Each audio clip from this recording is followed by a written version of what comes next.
So you want to be a mammoth hunter. I get it. I get it. I really do.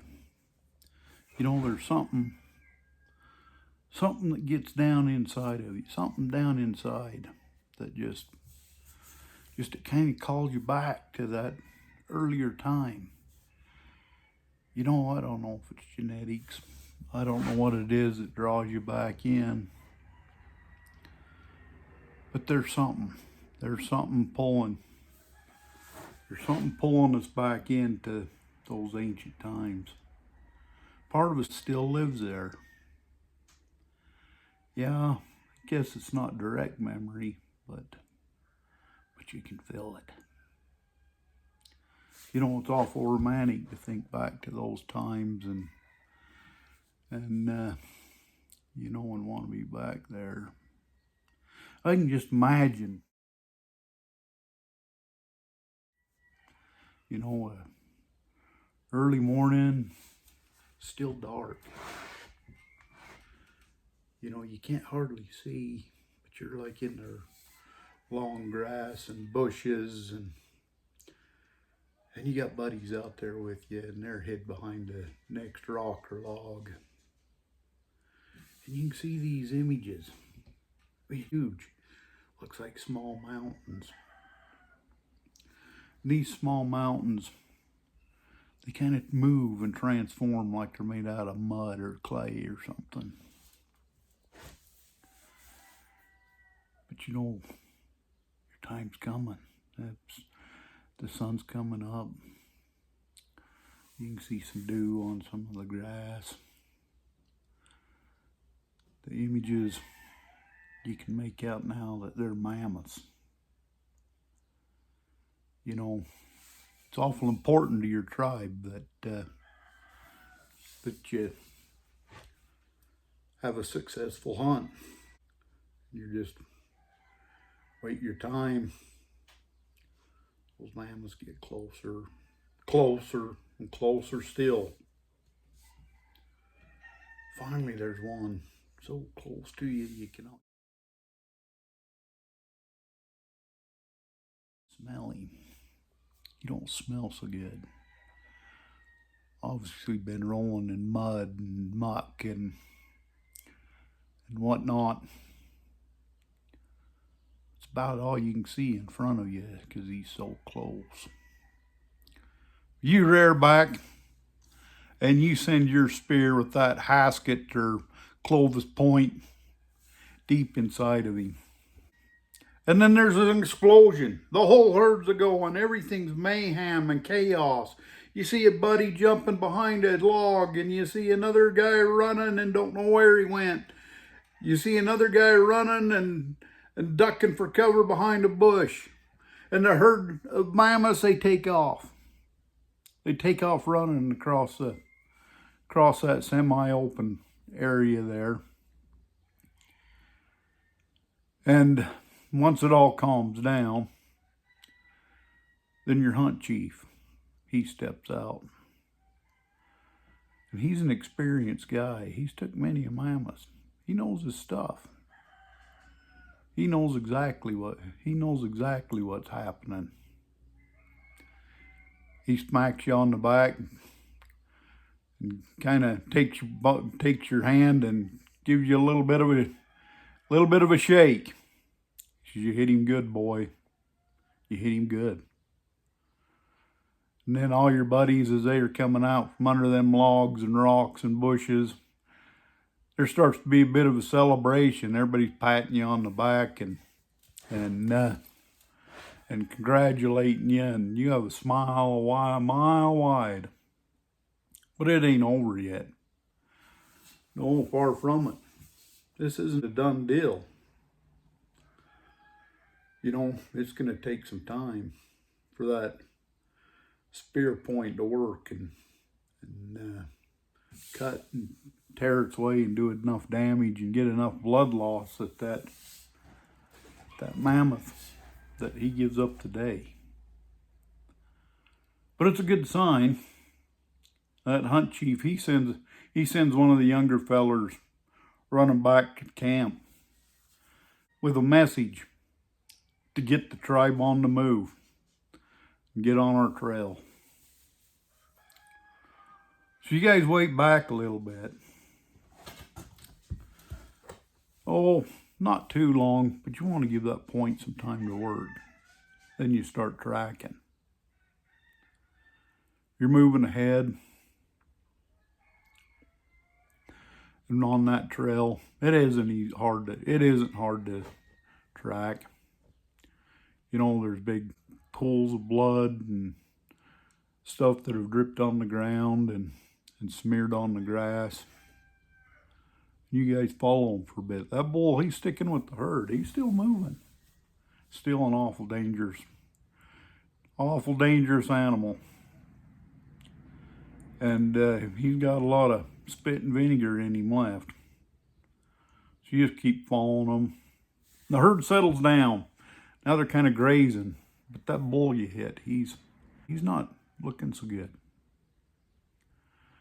You know, he's standing there amongst the herd, just as big and bold as ever. But he isn't eating like the rest of them.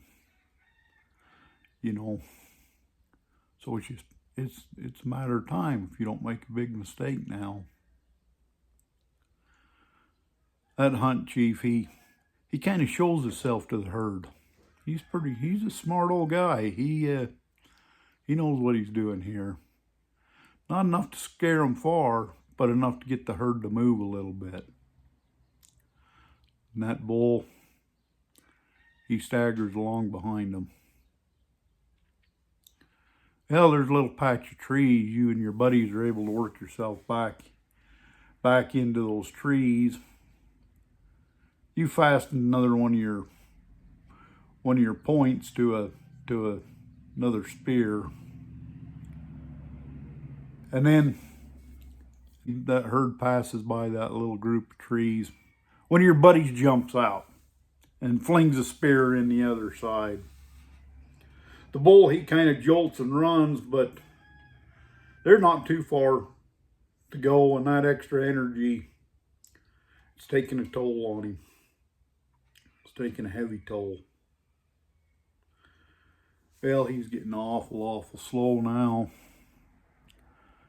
You're able to get in your second point, and a couple of your other buddies get in a couple spear points. That bull, he kind of just lays down, looks around a bit, and rolls over on his side. It's all done.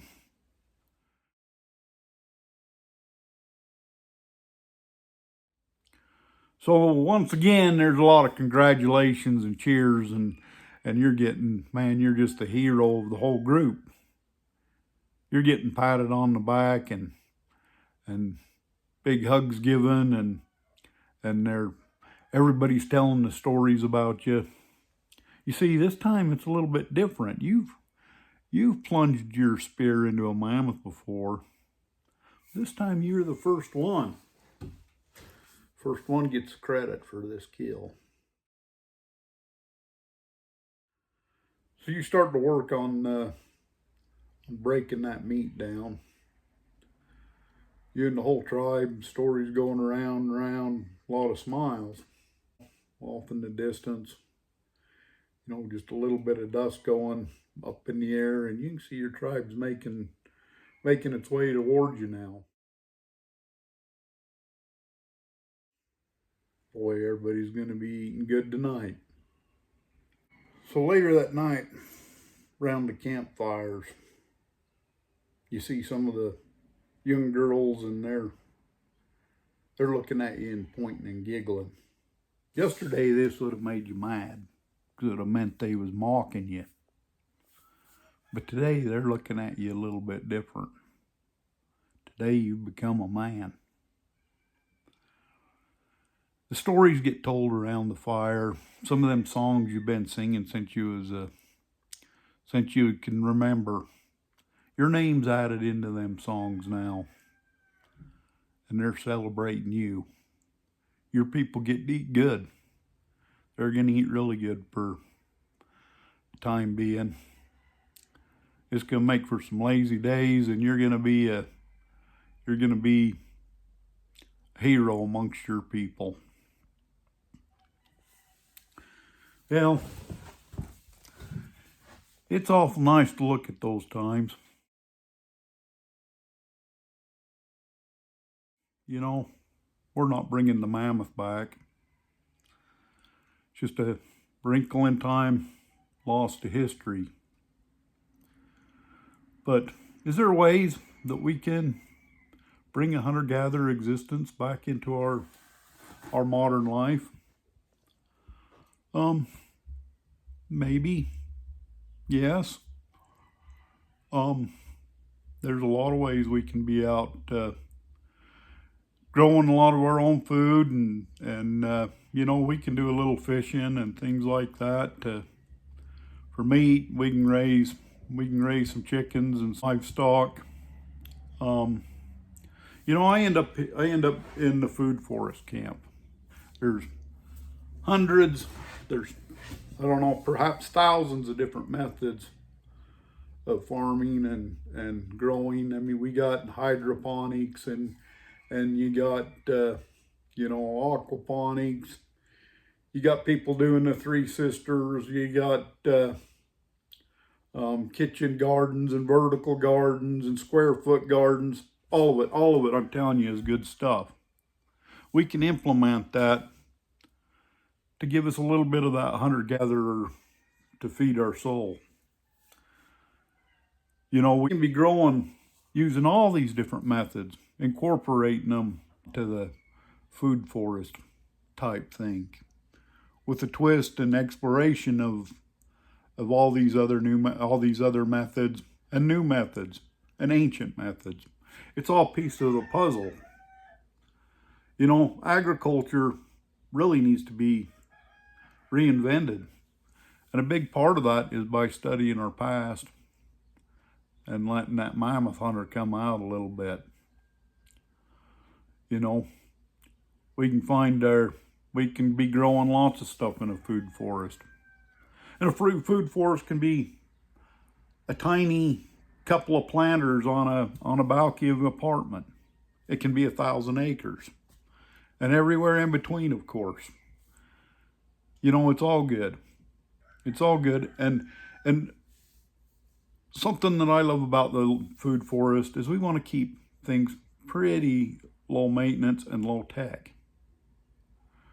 So even exploring some of these other methods, you know, if we can simplify and utilize those in a more simplified way, then that contributes to our food forest and keeps the complexity more in the nature itself rather than in the technology part of it. With the food forest, you know, we've got we might have a patch of this and a patch of that, and we might have things scattered around, and we've got our trees that are producing fruit and our shrubs that are producing fruit, and it's all has its season, of course, but there's always something available that we can go out there and eat. That could be a great help. You know, that could help your budget a little bit. You know, we can feel more in tune in a food forest type thing. And we want to be observant and seeing. And we want to be making mistakes and planting. But we're learning. But we're learning from what we do. And a food forest is going to evolve over time. When we plant a young fruit tree, well, it doesn't block any sun, doesn't produce any fruit, doesn't do anything, just kind of slowly grows over a few years. Ultimately, it gets big and starts to produce fruit.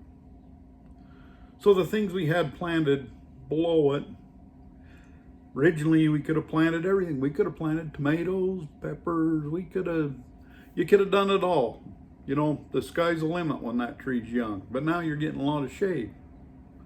So that means the things that grow under it are probably changed. And there's nothing wrong with this. There's nothing wrong with the food forest changing. It's evolving into a different thing. But there still are things that we can grow there. There's always a meal to be had out in the food forest.